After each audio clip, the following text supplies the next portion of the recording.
ketaatan itu sudah menjadi rutinitasnya, maka biasanya dia meninggal dalam keadaan rutinitasnya itu. وهو يصلي الفجر ثم يصلي الضحى ثم ينتظر صلاة الظهر ثم ينتظر صلاة العصر ويصليها ثم ينتظر المغرب ويصليها بعد المغرب فتقرأ القرآن بعد العشاء يذكر الله فدائما المؤمن في طاعة. Di seorang mukmin itu harusnya pagi dia bersubuh-subuh, dia sholat subuh, kemudian sholat duha. Sholat duha dia mengerjakan waktu zuhur. Setelah selesai sholat zuhur bertemu asar. Setelah asar masuk lagi maghrib. Setelah maghrib dia menunggu masuknya waktu isya, dan setelah sholat isya kemudian isi dengan doa-doa kemudian tilawah Al-Quran. Kesimpulannya, setiap waktu sepanjang hari dihabiskan dengan ketaatan kepada Allah Subhanahu wa taala. فإذا نزل عليه الموت لا بد أن يكون في إحدى هذه الطاعات. Ketika atau jika ajal datang, tentunya ajal datang ketika dia berada dalam salah satu waktu tersebut, di mana selalu atau telah dibiasakannya diisi dengan ketaatan kepada Allah. حتى خدمته لأهله طاعة. Bahkan layanan atau apa yang dilakukan untuk keluarganya berupa ketaatan atau bernilai ketaatan kepada Allah. حتى سعيه في طلب الرزق الحلال عبادة. Bahkan usahanya untuk mendapatkan rezeki yang halal juga diupayakan bernilai ibadah. الحمد لله على هذه النعم العظيمة. Oleh karena itu segala puji kita syukur kepada Allah atas nikmat yang luar biasa. أن جعلنا من عباده. Karena Allah telah menjadikan kita bagian dari hamba-hambanya. فالنعم أحبتي في الله علينا كثيرة. Sesungguhnya nikmat yang kita terima, ikhwan yang berbahagia, sangat banyak. فنحن نحمد الله عز وجل أنه خلقنا بشرا. Kita memuji Allah karena Allah telah menciptakan kita sebagai manusia, ولسنا حيوانات. bukan sebagai binatang. ثم خلقنا بشرا عقلاء ولسنا مجانين. Kemudian Allah tidak hanya menciptakan kita sebagai manusia, tetapi juga manusia yang berakal, bukan orang-orang yang kehilangan akal. ثم جعلنا مسلمين ولسنا كافرين. Kemudian kita lebih diistimewakan lagi, kita dijadikan sebagai orang Islam, bukan orang kafir. ثم أيضا من علينا ونحن مسلمين بأن جعلنا من أهل السنة والجماعة. Kemudian diistimewakan lagi dengan menjadi ahli sunnah wal jamaah. ثم ونحن أهل السنة والجماعة الله عز وجل أيضا جعلنا نسلك طريق العلم الشرعي قال الله قال رسوله. Kemudian di antara ahli sunnah tersebut Allah pula yang Allah menunjukkan kita pula untuk menjadi orang-orang yang mengikuti warisan ahli ilmi yang senantiasa berpedoman kepada kitab Allah Al-Quran dan sunnah Nabi Muhammad SAW. المسلم ينبغي له أن يحمد الله كثيرا ويشكره كثيرا. Oleh karena itu setiap muslim sudah selayaknya selalu memuji Allah dan bersyukur kepada Allah sebanyak-banyaknya, ويسأله حسن الخاتمة والثبات على الدين. dan selalu berdoa kepada Allah meminta husnul khatimah dan keteguhan dalam beragama. ثم قال الإمام البربهاري رحمه الله تبارك وتعالى: والإيمان بأن الله تبارك وتعالى أطلع نبيه صلى الله عليه وسلم ما يكون في أمته إلى يوم القيامة. Kemudian Imam Al-Barbahari melanjutkan, termasuk bagian dari iman juga adalah percayai bahwa Allah Subhanahu wa taala telah memperlihatkan, memberitahu kepada Rasulullah sallallahu alaihi wasallam beberapa hal, berbagai hal kondisi umat beliau sepeninggal beliau hingga datang hari kiamat kelak. أي أن الله جل وعلا أخبر نبيه صلى الله عليه وسلم بأخبار أمته في آخر الزمان وبأشراط الساعة. Bahwa Allah Subhanahu wa taala, artinya bahwa Allah Subhanahu wa taala memberitahu kepada Rasulullah bagaimana kondisi umat beliau nanti di akhir zaman dan apa tanda-tanda hari kiamat kelak. وأخبره بانتشار الإسلام. Allah memberitahu Islam ini. ولذلك النبي صلى الله عليه وسلم يقول ليبلغن هذا الدين ما بلغ الليل والنهار بعز عزيز أو بذل ذليل رواه الإمام أحمد. Oleh karena itu Rasulullah Sallallahu Alaihi Wasallam bersabda bahwa agama ini pasti akan sampai sejauh mana siang dan malam itu sampai. بعز عزيز أو بذل ذليل، يعني سيبلغ هذا الدين ما ينتشر في كل مكان في هذه الدنيا رضي الله بعز عزيز أو بذل ذليل. Bahwa Islam ini akan sampai ke mana saja siang dan malam itu sampai, meskipun ada yang suka ataupun ada yang tidak suka. ولا يستطيع أحد أن يقف في وجه انتشار الإسلام. Dan tidak seorang pun yang akan mampu menghambat laju berkembangnya agama Islam ini. يريدون ليطفئوا نور الله بأفواههم ويأبى الله إلا أن يتم نوره ولو كره الكافرون. Mereka mencoba untuk menutup atau memadamkan cahaya agama Allah ini dengan mulut-mulut mereka, akan tetapi Allah tidak kecuali agama ini, cahaya agama Allah ini sempurna. أحبتي في الله، لو اجتمع كل أهل الأرض 6 مليار أو 7 مليار، لو اجتمعوا كلهم في وقت واحد ونفخوا لكي يطفئوا نور الشمس، كل أهل الأرض رجالا ونساء وأطفالا كلهم اجتمعوا ويريدون أن يطفئوا نور الشمس، هل سيطفئونها؟ Saudara-saudara berbahagia, andai kata seluruh dunia ini, seluruh manusia yang berjumlah 5 atau 6 miliar, serempak mereka semua meniup matahari untuk memadamkan cahaya matahari itu, apakah berhasil? ممكن؟ لا ممكن. ما شاء الله. هذا نور الشمس لا يستطيع العالم كله أن يطفئه، فكيف بنور الله تبارك وتعالى هذا الدين العظيم. Itu baru cahaya matahari, seluruh dunia pun tidak akan mampu memadamkannya. Bagaimana dengan cahaya yang Allah sebut cahayanya, yaitu agama ini, agama Islam. ولذلك الإسلام يزيد أو ينقص؟ Oleh karena itu kita perhatikan jumlah umat Islam semakin hari bertambah atau berkurang. يزيد كل يوم كل يوم. ها سبقك عكاش. الإسلام كل يوم يزيد والناس يدخلون في دين الله بفضل الله تبارك وتعالى. Agama Islam setiap hari bertambah berkembang.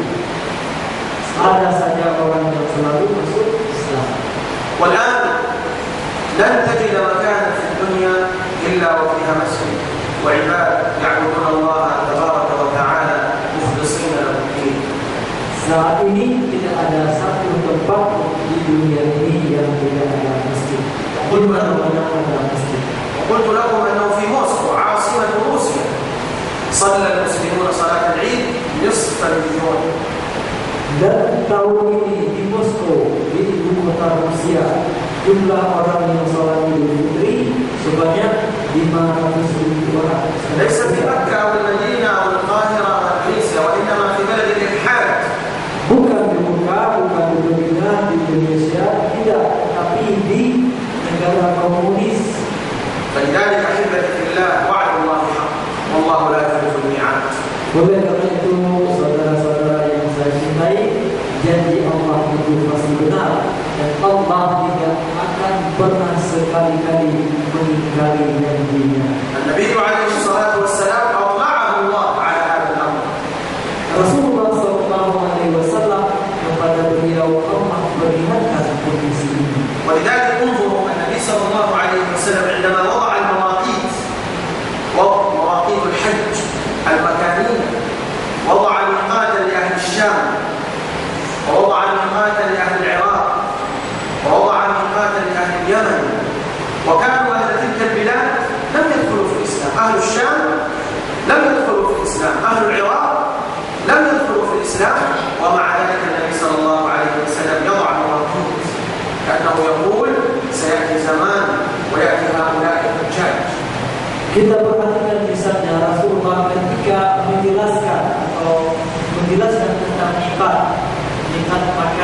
atau miqat makani, wilayah-wilayah yang menjadi miqat untuk naik haji. Rasulullah menetapkan ada miqat Ahlul Syam, kemudian ada miqat Ahlul Yaman, dan ada miqat Ahlul Iraq, penduduk Irak dan sekitarnya. Padahal pada saat itu daerah Syam itu belum masuk Islam, daerah Irak juga belum masuk Islam. Akan tetapi Rasulullah sudah menetapkan miqat untuk daerah sana, seolah-olah Rasulullah sudah melihat atau memang Rasulullah telah memberitahu oleh Allah bahwa kelak daerah-daerah ini pasti akan tunduk, akan masuk Islam.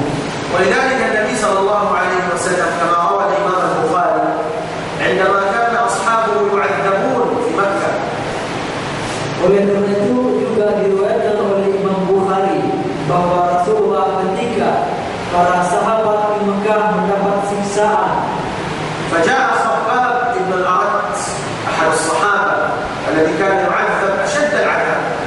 maka seorang sahabat bernama Khabbab bin Arad yang mendapatkan siksaan yang sangat-sangat pedih.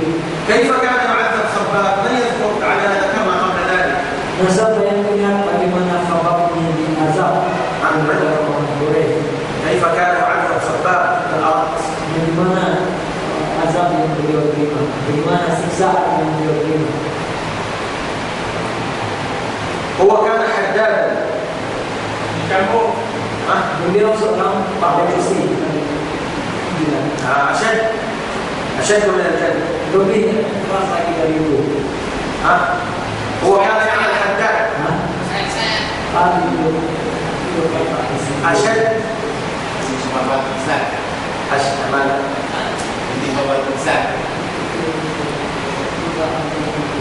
لكن بلال رضي الله عنه يحرق. نعم، لكن أين هو يحرق؟ في رأسه ليس في ظهره. كان خباب بن الأرد حدادا، يعمل حدادا عند امرأة من قريش. Jadi Khabbab bin Arad ini bekerja sebagai pandai besi, bekerja pada majikannya adalah seorang wanita Quraisy. فلما أسلم رضي الله عنه وأرضاه كانت هذه المرأة تعذبه بأن تضع الحديد في النار ثم تطفئ الحديد على رأسه. Jadi ketika tahu Khabbab ini masuk Islam, maka majikannya tadi, seorang wanita Quraisy tadi, diambilnya besi yang biasa dipakar itu, dipakarnya di bara itu, kemudian setelah merah besinya ditaruh di kepala Khabbab sampai hilang panasnya. Begitu terus dia berbuat. فجاء إلى النبي صلى الله عليه وسلم وقصور جالس عند الكعبة. Maka Khabbab datang menemui Rasulullah.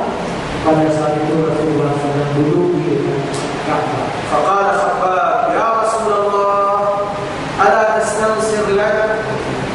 Khabbab pun berkata kepada Rasulullah, ya Rasulullah, tidak Anda meminta pertolongan kepada Allah untuk kita. فأخبره النبي صلى الله عليه وسلم أنه من كان قبلكم كان يؤتى بالرجل فينشر، يعني يؤتى ويقطع جلده ويقسم قسمين بالمنشار ولا يرجع عن دينه. Maka Rasulullah SAW menjawab bahwa orang-orang yang sebelum kita mereka disiksa lebih keras lagi. Daging mereka ini sampai dipotong-potong, sayap-sayap ketika mereka masih hidup. Bahkan ada di antara mereka yang dibelah dengan bergaji, dibelah dua badannya, tetapi itu tidak membuat mereka surut dari keyakinan yang benar. ولكنكم قوم تستعجلون. Tetapi kalian kata Rasulullah adalah orang-orang yang tidak sabaran, ingin tergesa-gesa, ingin mendapatkan kemenangan. ثم قال النبي صلى الله عليه وسلم والله ليتمن الله هذا الأمر. Kemudian Rasulullah mengatakan, demi Allah, Allah pasti menyempurnakan masalah atau perkara agama ini. حتى يسير الراكب من صنعاء إلى حضرموت لا يخاف إلا الله. Sampai orang akan merasa nyaman, merasa aman melakukan perjalanan dari daerah sana sampai ke daerah Hadramaut. Tidak ada yang ditakutinya kecuali Allah Subhanahu wa Ta'ala. Dan serigala yang hendak menerkam domba peliharaan. وهذا يدل على انتشار الإسلام والأمن والأمان. Ini menunjukkan bahwa Islam telah tersebar, kemudian rasa aman pun menyebar di mana-mana seiring perkembangan Islam.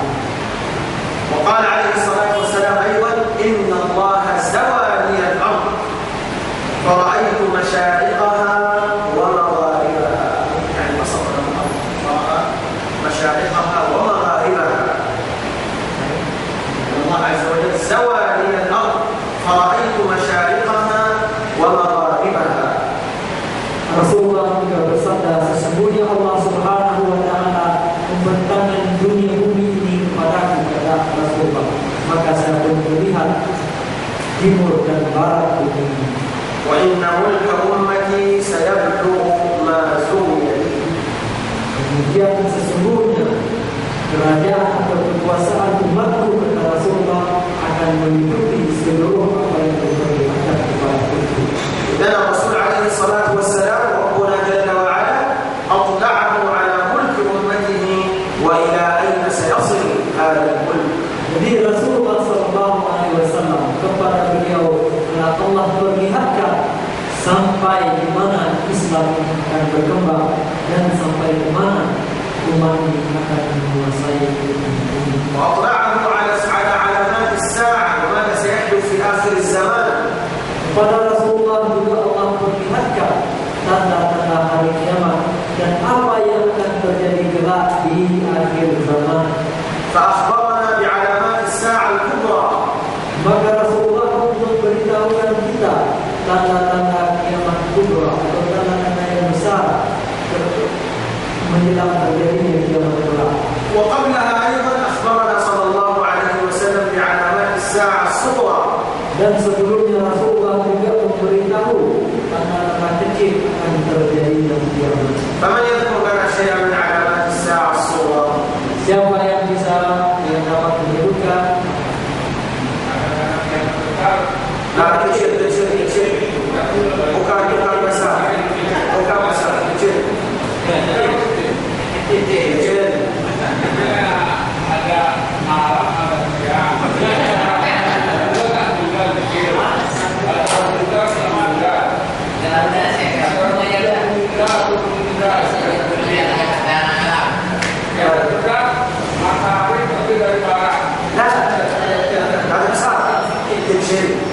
علامات الكسوف.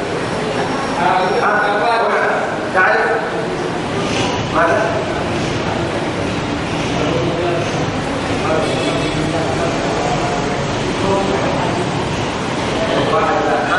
علامات الصعب.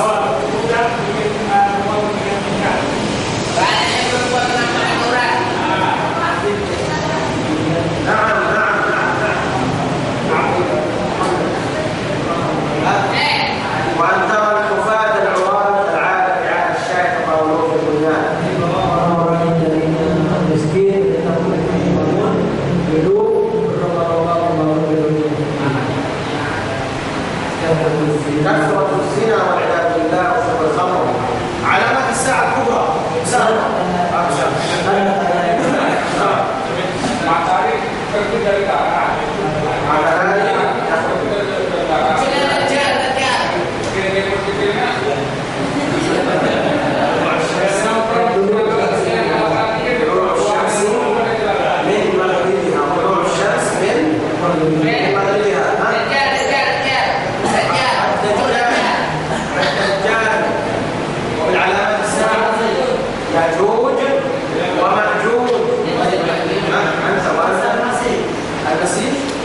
عيسى عليه السلام نزول عيسى عليه السلام. هذه من علامات الساعة الكبرى كلها أطلع الله تبارك وتعالى نبينا صلى الله عليه وسلم Jadi tanda-tanda hari kiamat itu atau tanda-tanda dekatnya hari kiamat itu ditunjukkan atau diperlihatkan Allah kepada Nabi kita Nabi Muhammad sallallahu alaihi wasallam. ثم قال الإمام البربهاري رحمه الله تبارك وتعالى وقبل ذلك من التنبيه أن النبي صلى الله عليه وسلم يعلم الغيب الذي يطلعه الله تبارك وتعالى عليه. ليس كل الغيب مكتوب له عليه الصلاة والسلام، لا، وإنما ما شاء الله عز وجل أن يطلعه عليه أطلعه عليه. Jadi perlu kita catat bahwa Rasulullah SAW mengetahui masalah-masalah gaib yang diperlihatkan Allah kepadanya, itu saja. Jadi Rasulullah mengetahui masalah-masalah gaib yang dikehendaki Allah untuk diketahui Rasulullah. Kemudian Allah perlihatkan, Allah tunjukkan kepada Nabi Muhammad SAW. Selain itu, maka Rasulullah tetap tidak mengetahui masalah-masalah gaib tersebut. الذي يعلم الغيب ولا تخفى عليه خافية يعلم ما في الصدور هو الله جل وعلا. Yang mengetahui masalah gaib semuanya, tidak satupun yang tersembunyi, termasuk apa yang disimpan seseorang dalam hatinya. Tidak ada yang mengetahui itu melainkan hanya Allah Subhanahu wa taala. الله جل وعلا يقول في القرآن الكريم على لسان نبيه صلى الله عليه وسلم ولو كنت أعلم الغيب لاستكثرت من الخير وما مسني السوء. Kemudian Allah berfirman menceritakan bagi ucapan Rasulullah sallallahu alaihi wasallam.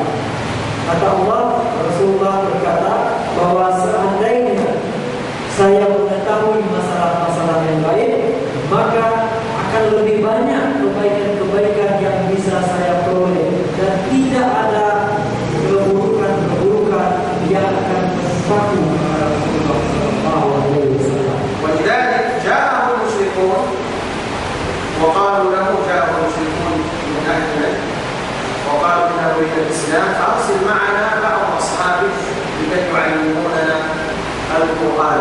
Faktanya bahwa pernah orang-orang musyrik atau orang-orang kafir dari daerah Najd datang menemui Rasulullah, kemudian mereka mengaku masuk Islam dan meminta kepada Nabi kirimkan beberapa orang sahabat bersama kami untuk mengajari kami agama Islam ini.